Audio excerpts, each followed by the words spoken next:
அண்ணா நம்மளால தானே இவ்வளோ கஷ்டப்படுறோம். அண்ணா. ஹே ஸ்வாதி, இங்க என்ன பண்ணிட்டு இருக்க? போ அங்க போய் நில்லு. அம்மா தனியா எதுவும் செய்ய முடியாதுமா, நீ அவங்க கூட நில்லு. அண்ணா, ஏன்னா இப்படி முன்னாடி சிரிச்சு நடிக்கிற? நீ சோகமா இருந்ததை நான் பார்த்துட்டேன். ஹே லூசு, சோகமாவா? ஏன்? அதான் ஆதிரா நல்லபடியா வந்துட்டால, அப்புறம் என்ன சோகம்? இல்லைண்ணா, நீ அந்த பாப்பாவை யோசிச்சு நிறைய கனவு கண்ட. இப்போ அந்த பாப்பா இல்லைன்னு அதை நீ ரொம்ப ஃபீல் பண்ணுறேன்னு எனக்கு தெரியுதுண்ணா. அது ஏன் என்கிட்ட கூட நீ நடிக்கிற? என்னால முடியல ஸ்வாதி. நானும் ஆதிராவும் அந்த குழந்தை எப்படிலாம் வளர்க்கணும்னு நினைச்சோம் தெரியுமா? எங்களுக்கு இப்போ அது இல்லாம போயிடுச்சு. லூசாண்ணா நீ? இந்த ஒரு குழந்தை தானா? இப்போ இன்னொன்று பிறக்காதா? கண்டிப்பாக பிறக்கும்.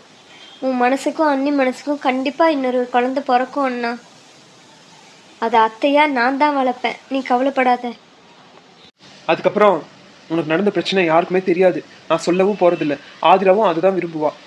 அவளுக்கு கரு கலைஞ்சது என் கூட வந்த மாதிரியே இருக்கட்டுமே தவிர நீ இதுல இன்வால்வ் ஆகாத, புரிஞ்சுதா? அண்ணா, அம்மாட்ட சொல்லிடலாம், எனக்கு ரொம்ப பயமா இருக்குண்ணா. பைத்தியம் மாதிரி பேசாத. நான் என்ன சொல்றேன்னா, இந்த ஒரு விஷயத்துலயாவது என் பேச்சை கேளு. போ, நான் வரேன்.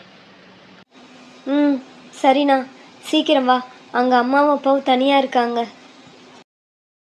ஹே அர்ஜுன், ஸ்வாதி, 2 பேருமே இங்கதான் இருக்கீங்களா? உங்களை எங்கெல்லாம் தேடிட்டு இருக்கேன் தெரியுமா? என்னாச்சுப்பா, சொல்லுங்க. உங்க 2 பேருக்கு என்னாச்சு? ஏன் ஒரு மாதிரி இருக்கீங்க? அர்ஜுன், ஸ்வாதி, சொல்லுங்க. என்ன வேணுமோ என்னால முடிஞ்ச சப்போர்ட் நான் பண்றேன். என்ன ஆச்சு? அப்பா, அது அண்ணா பாப்பா இல்லைன்னு ரொம்ப ஃபீல் பண்ணிட்டு இருக்கான்ப்பா. அர்ஜுன், நீ படிச்சவன், நீயும் இப்படி நடந்துக்கிட்டா எப்படிடா? உங்களுக்கு என்ன வயசு ஆயிடுச்சு? ஒண்ணு இல்ல, இன்னும் 4 குழந்தை பெத்துக்கலாம். அதை பத்தி யோசிக்காத. நீ இப்படி இருந்தனா ஆதிராவுக்கு யாரு ஆறுதல் சொல்லுவாங்க?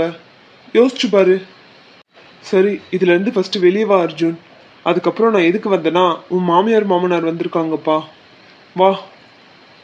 ஐயோ அப்பா, இப்ப நான் உங்ககிட்ட என்ன சொல்றது? எனக்கு ஒரு மாதிரி இருக்குப்பா. பாத்துக்கலாம் அர்ஜுன், எதுனாலும் சமாளிச்சு தானே ஆகணும். வா போலாம். சரிப்பா. ஸ்வாதி, நான் சொன்னது ஞாபகத்துல வச்சுக்கோ. யார்கிட்டயும் எதுவும் தெரிஞ்ச மாதிரி காட்டிக்க வேணாம், சரியா? சரிண்ணா. சரி, வா போலாம்.